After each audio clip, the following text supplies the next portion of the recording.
Lebo veľa ľudí mi povedalo, že prečo som o tom nepovedala. A je to akože dosť silné podľa mňa. Vtedy môj tváril sa, že je kamarát známy, tak ja si myslím, že to bol on alebo niekto z jeho partie, to mi niečo hodil do pitia a ja som sa ráno zabudila v posteli s dvomi chlapmi s krvavou plachtou.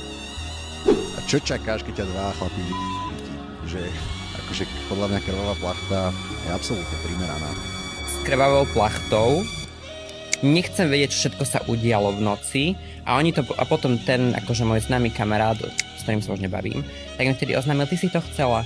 Dobre, nie? Čuješ ma, Juro, bol si v takom stave, do akého si sa dal. To, že si nedávaš v klube pozor na pitie, to, že si necháš pitie na stole a ideš hodinu riešiť nejakú inú agendu transsexuálnu a potom sa vrátiš a napiješ sa z toho, to je len tvár chyba. Máš si dávať pozor na svoje pitie, ja si dávam vždy pozor na svoje pitie, ja keď nemám 5 minút v klube svoje pitie pod dohľadom, tak už sa z neho nenapijem.